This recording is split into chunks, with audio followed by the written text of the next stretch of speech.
নন্দীগ্রামের জেলা পূর্ব মেদিনীপুরে কোন দল কত আসন পাবে সেই নিয়ে যুযুধান তৃণমূল ও বিজেপির মধ্যে তরজা শুরু হয়ে গেছে। দুই দলেরই রাজ্য স্তরের কড়া নজর রয়েছে এই জেলার ফলের দিকে। দুই শিবিরের রাজ্য নেতৃত্ব নিয়ে চাপানো উত্তর এটা বেশ স্পষ্ট। 26শে বিধানসভার ভোটের ডাকে এখনো কাঠি পড়েনি, তবু শুভেন্দুর এই জেলা জোড়া ফুল এবং পদ্ম শিবিরের আতশ কাচের নিচে রয়েছে, তাই এখন থেকে সেই উত্তেজনার পারদ চড়তে শুরু করেছে। কদিন আগে কাঁথিতে 21শে জুলাইয়ের সমর্থনে সভা করতে এসেছিলেন তৃণমূলের অন্যতম রাজ্য সম্পাদক কুণাল ঘোষ। তিনি 26শে বিধানসভার জন্য এই জেলায় মোট 16টি আসনের মধ্যে 14টি আসনের টার্গেট দিয়ে গেছেন জেলা নেতৃত্বকে। তিনি ঘোষণা করেছেন, সামনের বিধানসভা ভোটের পর এই রাজ্যে মুখ্যমন্ত্রী থাকবেন, কিন্তু বিরোধী দলনেতা থাকবেন না। আপনারা 16-র মধ্যে 14 করে দিন। 50-এর নিচে থাকবে বিজেপি, 50-এর নিচে।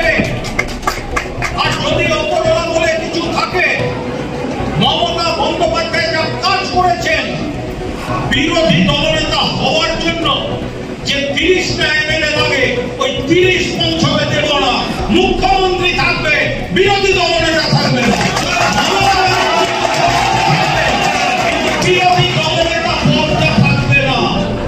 বিজেপির অন্যতম রাজ্য নেতা শুভেন্দু অধিকারী, তিনি পূর্ব মেদিনীপুরকে হাতের তালুর মতো চেনেন। গত লোকসভা নির্বাচনে এই জেলার তমলুক এবং কাঁথি দুটি আসনই জেতার অন্যতম কাণ্ডারি ছিলেন রাজ্যের বিরোধী দলনেতা। পূর্ব মেদিনীপুর যে শুভেন্দুর গড় তা বহুবার প্রমাণ করেছেন তিনি।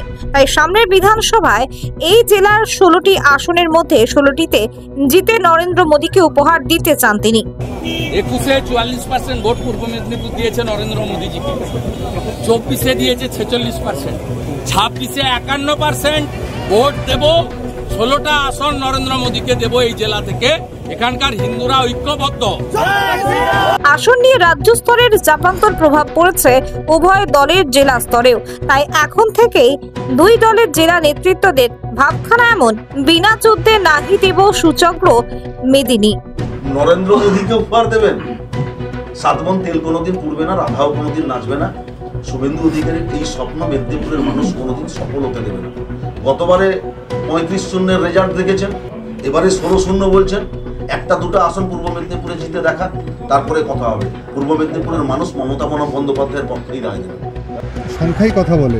প্রথমত কাঁথি এবং তমলুক দুটো লোকসভায় কিন্তু আমরা পেয়েছি। সংখ্যাতত্ত্বের বিচারে আমরা এগিয়ে ছিলাম, আছি, আর আগামী দিনে 16-তে 16 কলা পূর্ণ করব। গত 21-এর বিধানসভার আগে তৃণমূল দাবি করেছিল এই জেলার 16টি আসনের সবগুলো জেতার। উল্টো দিকে শুভেন্দু অধিকারী দাবি করেছিলেন অবিভক্ত মেদিনীপুর জেলার 35টি আসন পদ্ম শিবিরকে জেতানোর। তৃণমূল বা বিজেপির কোনো পক্ষেরই ভবিষ্যৎবাণী মেলেনি। এবার সামনে 26-এর বিধানসভা, দুই শিবিরের কাদের দাবি মিলবে, উত্তর দেবে সময়।